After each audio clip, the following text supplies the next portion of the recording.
말씀 함께 보시겠습니다. 오늘 보실 말씀은 이사야서 30장 1절에서 7절까지 말씀입니다.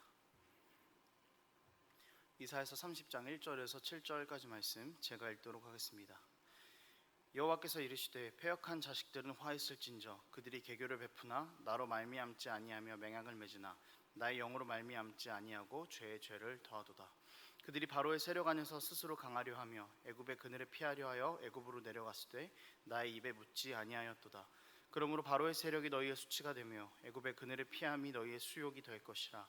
그 고관들이 소안에 있고 그 사신들이 하네스에 이르렀으나 그들이 다 자기를 유익하게 하지 못하는 민족으로 말미암아 수치를 당하리니 그 민족이 돕지도 못하며 유익하게도 못하고 수치가 되게 하며 수욕이 되게 할 뿐임이니라. 내게 짐승들에 관한 경고라. 사신들이 그들의 재물을 어린 나귀 등에 싣고 그들의 보물을 낙타 안장에 얹고 암사자와 수사자와 독사와 및 날아다니는 불뱀이 나오는 위험하고 곤고한 땅을 지나 자기에게 무익한 민족에게로 갔으나 애굽의 도움은 헛되고 무익하니라. 그러므로 내가 애굽을 가만히 앉은 라합이라 일컫느니라. 아멘. 인터넷을 보면서 고집 센 사람들의 특징을 보게 되었습니다. 이제 많은 특징들이 있었는데 그 중에서 몇 가지를 함께 나누어 볼까 합니다. 첫째, 어떤 분야에 확고한 주관이 있다. 둘째, 상대방 말에 부정을 잘한다. 셋째, 본인은 스스로 똑똑하다고 생각한다. 넷째, 본인은 아무런 잘못이 없다. 다섯째, 고집을 부리는 이유는 합리적인 이유보다는 자신의 불안감 때문이다. 여섯째, 자신의 문제를 타인의 탓으로 전가한다. 일곱째, 본인에게 지금까지의 특징이 있다는 것을 모른다. 마지막 여덟째, 결국에는 스스로 많이 괴로워한다. 이 고집센 사람들의 특징을 보니까요, 유다의 모습과 참 많이 닮았다는 생각을 했습니다. 그리고 더 나아가서는 우리의 모습과도 참 비슷하다라는 생각이 들었습니다. 오늘 본문의 모습은 유다의 고집센 모습을 그대로 그리고 있습니다. 유다는 아수르의 위협으로부터 피하기 위해서 애굽을 의지하기로 결정합니다. 히스기야 시대에 애굽을 의존했던 정치를 비판하고 있는 오늘 본문입니다. 심지어 애굽과의 동맹을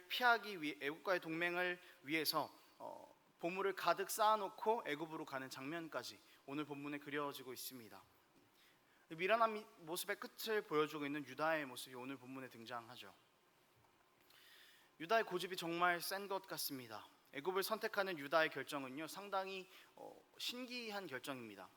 왜냐하면은 유다의 역사의 배경에서 하나님의 보호하심을 떼어놓고서는 유다를 생각할 수 없기 때문입니다. 하나님께서는 유다의 조상인 아브라함을 처음 부르셨습니다. 그리고 하나님 백성의 조상으로 삼으셨죠. 그의 후손을 보호하시고 출애굽할 때에는 고통받는 하나님의 백성을 끝까지 기억하시면서 약속을 잊지 않으셨습니다. 그리고 그들을 보호하고 구원하셨죠. 끊임없이 그들이 하나님을 배반함에도 불구하고 하나님께서는 아브라함에게 하셨던 모든 약속을 다 이루시고 약속의 땅으로 이스라엘 백성을 인도하시고 또 이스라엘의 성전 안에 거하시면서 그의 백성과 함께 거하시는 하나님의 모습을 우리가 성경 안에서 찾아볼 수 있습니다. 그런데 유다는 이렇게 역사 가운데에서 자신을 끊임없이 사랑하시고 놓지 않으셨던 하나님을 놓아버린 것이죠. 1절에서는 이 고집센 유다를 비판하고 있습니다. 동맹을 맺은 것은 상관이 없었지만 하나님께 묻지 않았던 이스라엘을 비판하고 있는 것이죠. 그리고 그들이 한 행위가 매우 헛된 행위다라고 말하고 있습니다. 우리는 이렇게 생각할 수 있습니다. 정치적인 문제에서 하나님을 배제하는 것은 상관없지 않을까라고 생각할 수 있습니다. 예배만 잘 드리면 됐지 뭐 굳이 정치적인 문제까지 하나님을 생각해야 될까, 이런 생각들을 우리가 할 수가 있습니다. 그렇지만 이것은 상당히 큰 오해입니다. 어떤 오해의 종류인가 하면은 신앙과 삶을 분리하는 생각입니다. 여러분, 신앙과 삶은 분리될 수 있는 것이 아닙니다. 분리해서 살아가는 것처럼 보이는, 또 분리해서 살아가고 있는 우리의 연약한 모습들이 있지만 신앙과 삶은 절대로 분리가 되어서는 안 됩니다. 유다의 지도자들은 국가의 가장 중요한 것을 결정해야 하는 순간에 하나님의 뜻을 묻지 않았습니다. 그러나 모순적이게도 여전히 성전에서는 하나님을 향한 제사는 드려졌습니다. 마땅히 하나님이 선택한 백성이라면 그들은 신앙을 가장 중요한 대원칙으로 삼고 그것을 가지고 삶으로 나아가야 했습니다. 그것을 가지고 삶의 기준을 삼았어야 했습니다. 세상의 방법과는 전혀 다른 방법으로 자신들의 위기를 이겨내야만 했습니다. 하지만 유다는 그것에 실패했습니다. 여러분, 신앙과 삶은 분리되는 것이 아닙니다. 하나님을 믿는 신앙을 가장 우리 삶의 큰 원칙으로 하여서 삶으로 나아가야 하는 것입니다. 신앙의 가장 큰 원칙이 우리 삶을 드러내는 기준이 되어야 한다는 것입니다. 제사는 드리지만 중요한 문제는 하나님 앞에 가지고 가지 않는 이스라엘의 모순된 모습이 우리 안에는 있는지 그것을 우리가 돌아보아야 한다라는 것이죠. 우리가 모순된 삶을 살아가려고 하는 것은 결국에 고집 때문입니다. 아까 앞에서 이야기했던 것에 대해 다 대입을 해서 생각해 볼 수 있습니다. 우리의 주관이 있습니다. 하나님의 말씀을 때로는 부정합니다. 우리가 가장 지혜롭고 우리의 기준이 옳아서 하나님의 기준을 따르지 않습니다.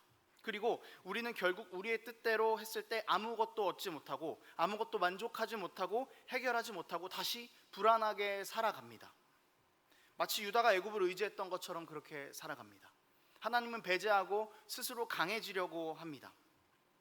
그렇지만 오늘 본문은 우리의 이런 모든 태도들을 지적하면서 하나님 외에 우리가 의지하려고 하는 모든 것 때문에 수치를 당하게 될 것이다. 그리고 그것들에는 유익이 없다라고 분명하게 선을 긋고 있습니다. 고집센 사람의 특징 중 마지막 부분에 등장했던 본인에게 고집센 사람의 특징이 있다는 것을 모른다. 여러분, 이것이 우리의 모습이라는 것이죠. 우리의 삶이 모순이라는 것조차 모르고 살아갑니다. 고집 때문에 그리스도인들이 삶과 신앙을 분리해서 사는 것이 잘못된 것인지도 모르고 그것을 인식하지도 못하고 우리가 살아가고 있습니다. 우리의 고집 때문에 그렇습니다. 우리의 이런 태도는 죄에 죄를 더하는 것입니다. 스스로 강해지려고는 하지만 사실은 가장 약한 상태로 살아가는 것입니다. 여러분, 세상에서 우리가 얻고자 하는 것을 얻지 못하는 것, 그것이 약한 것이 아닙니다. 그것은 철저하게 세상의 기준인 거죠. 세상에서 강해지는 것이 강한 것이 아닙니다. 세상은 우리에게 약해지면 안 돼, 강해져야 돼라고 말하지만 그것은 세상의 기준이라는 것이죠. 그리스도인들에게 가장 약한 것은요, 하나님을 떠나는 것입니다. 하나님과 동행하지 않는 것입니다.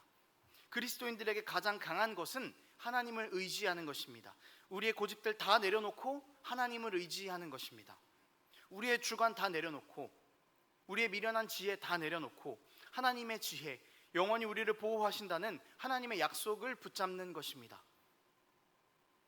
2절에 보면은 유다가 바로의 세력 안에서 스스로 강해지려고 했다라고 말하고 있습니다.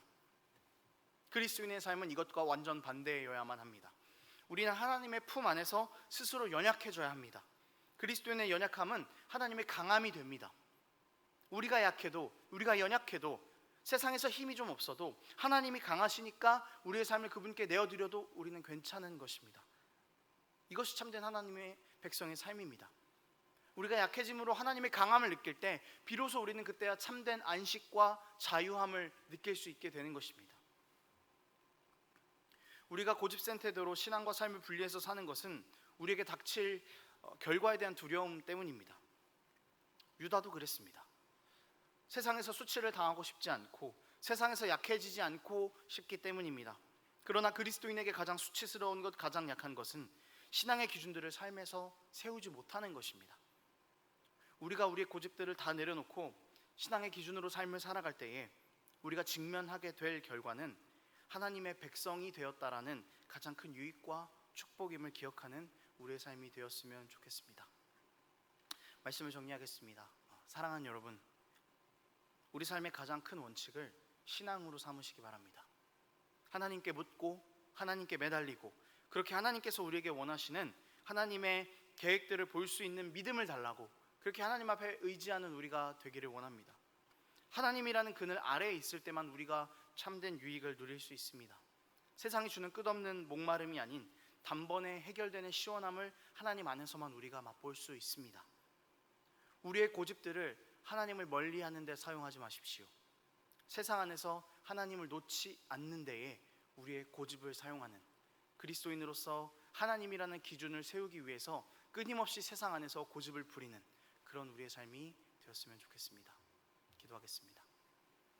하나님 아버지, 우리의 연약함들을 다 내려놓습니다. 신앙의 기준으로 우리 삶을 살아갈 수 있도록 도와주시고 우리가 부리는 고집이 세상 안에서 하나님을 놓치기 싫어서 끊임없이 발버둥치는 그런 고집일 수 있도록 하나님 우리 삶을 붙잡아 주시옵소서. 감사드리며 예수님의 이름으로 기도합니다.